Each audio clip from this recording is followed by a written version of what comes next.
Joe Frazier was a world champion, an Olympic gold medalist, the man who handed Muhammad Ali his first professional defeat. And yet, his name is often spoken quietly, not because he lacked greatness, not because he failed to achieve, but because Joe Frazier never asked to be noticed. He didn't chase applause. He didn't demand cameras. He didn't sell a myth. He showed up, he fought, and he went home.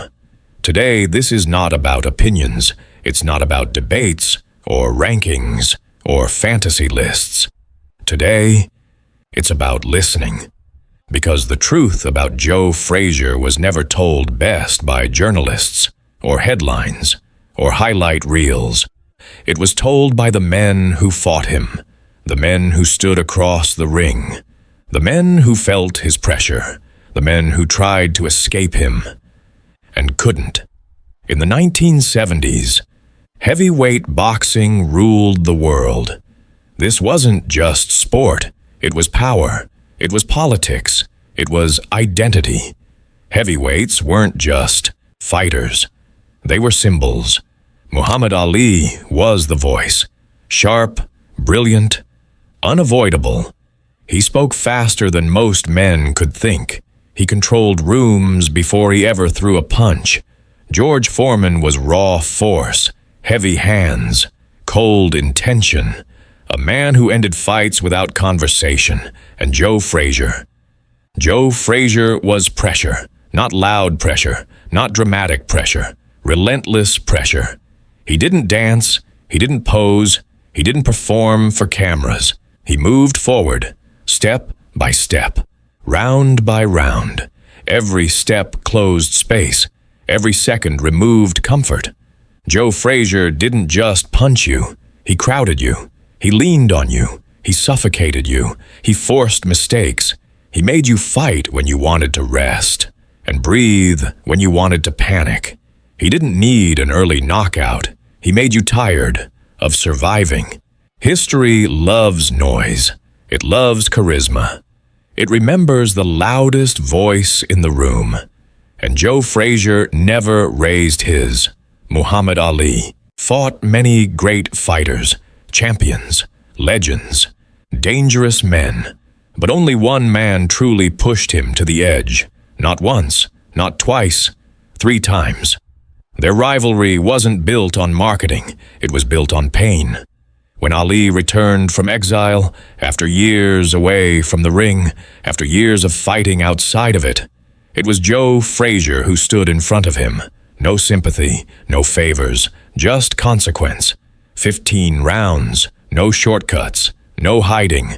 And then, the left hook, short, violent, perfect. Ali went down.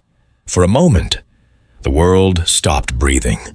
Ali got up, but something changed that night, years later. Long after the words faded, long after the insults cooled, Ali said something that mattered more than everything else. He said Joe Frazier was the toughest man he ever fought.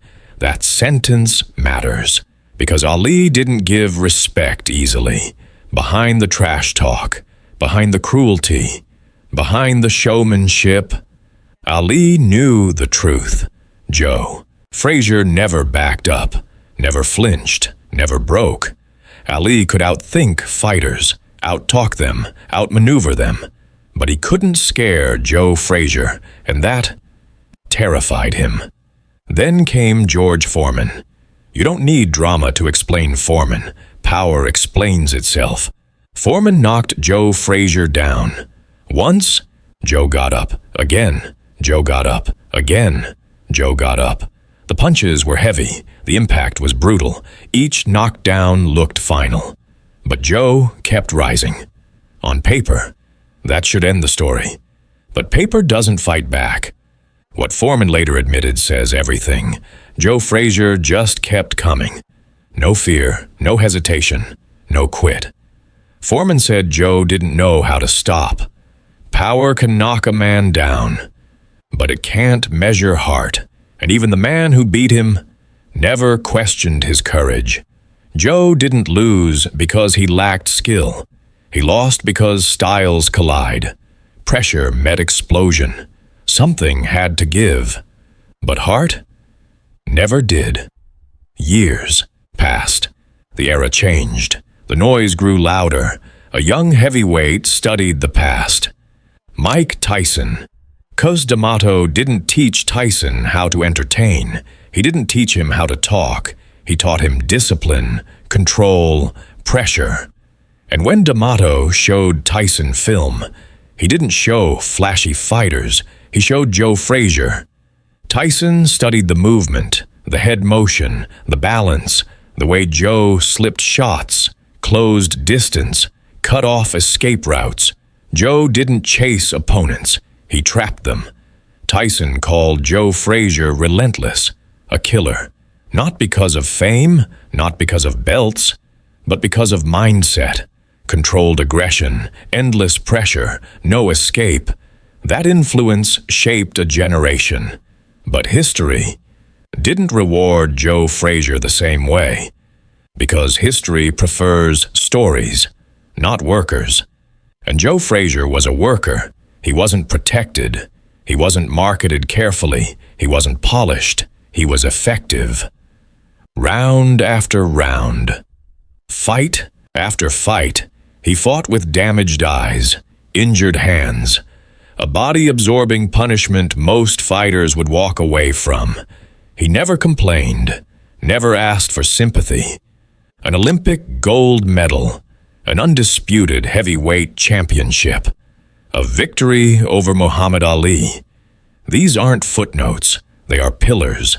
And still, Joe Frazier is often remembered only as a rival, not as a standard, not as a blueprint, not as a foundation.